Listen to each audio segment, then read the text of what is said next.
Hollow Knight Silksong, the game you've waited for 7 years, is finally out. But with it being the most wishlisted game on Steam, was it really worth all the hype? Let's find out. Just a heads up, there will be no storyline spoilers, but there will be gameplay, so if you want to play completely blind, stop watching. Now, where do I even begin? I'm about 6 hours into my first playthrough, and I gotta say, this is the best game I've played in a very long time. Now, while I would say this game is harder than Hollow Knight, it is more rewarding. Every attack, every boss that you kill, everything feels earned. Nothing feels given to you.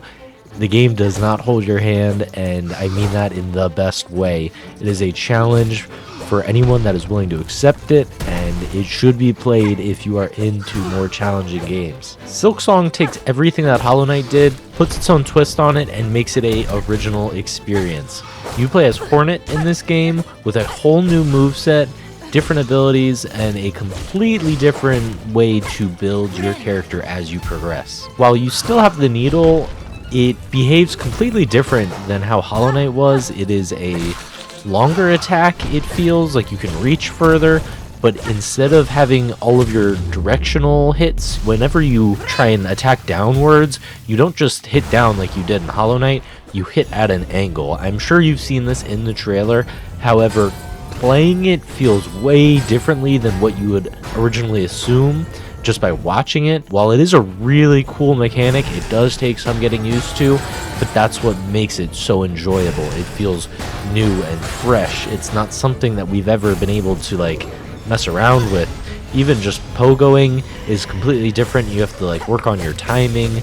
It's just, all in all, a really good system. Not only is your combat different, but your healing is too. It's still the same mask system, but instead of soul, you're collecting silk every time you hit a creature. Once you gather up enough of the silk and you go to bind your energy, instead of healing one mask like in Hollow Knight, you heal 3. So getting hit and immediately healing, or however you used to do it in Hollow Knight, you have to be more strategic with it, because if you only have 2 masks that you're down, if you heal, you're essentially losing a mask, and you have to gain all of that silk back just to heal again. Now, this system is interesting. It makes me play a little bit more risky, because I'm willing to get to lower health in order to maximize my silk, but it's also a balance with your abilities, so it really keeps you on the edge of your seat if you're going to be able to survive and play perfectly, getting those last few hits to be able to finally bind, or if you're going to take the damage and end up dying.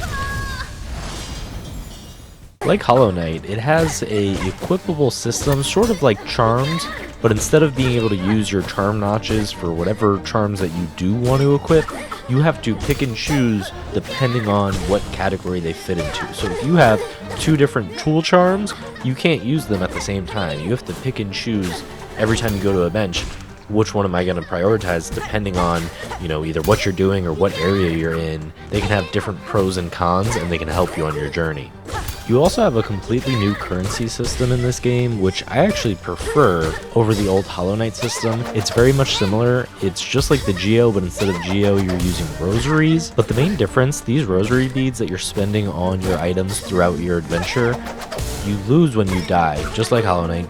But you can pay a small fee to turn these rosary beads back into rosaries, which are kept on death. So if you know you're about to go explore a new area, you have a bunch of rosaries on you, and you don't want to risk, dying far away from a bench and not being able to get back, you can pay a little bit of a fee and protect those rosaries. While it does take some forethought, I think this is a lot more forgiving than the last game. I do understand that this makes the game easier, however, I'm here for the combat. I want to have every ability that I can to utilize as I'm fighting different bugs, and if I can guarantee that I keep my rosaries, it just makes that process faster, which lets me get into the gameplay that I actually want to play.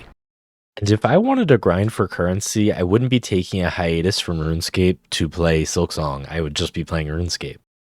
Overall, Team Cherry knocked the ball out of the park with this game. I am so grateful that they took their time, perfected it before they published it. So many game studios nowadays are rushing out games just to make a quick buck, and that's the best part. Team Cherry is only asking $20 for this game. Hollow Knight was $15, and there are games currently coming out for $70 or $80 that I don't even think come close to touching Silksong or Hollow Knight. But let me know what you think. I definitely recommend the game to new players and old players alike. If you've played already, leave a comment down below. Do you like Silksong? Do you like it more than Hollow Knight? What's your opinion? I do want to read about it. I will be responding to everybody, so leave a comment. Thank you for watching, and I will see you in 2 weeks when I finish my playthrough.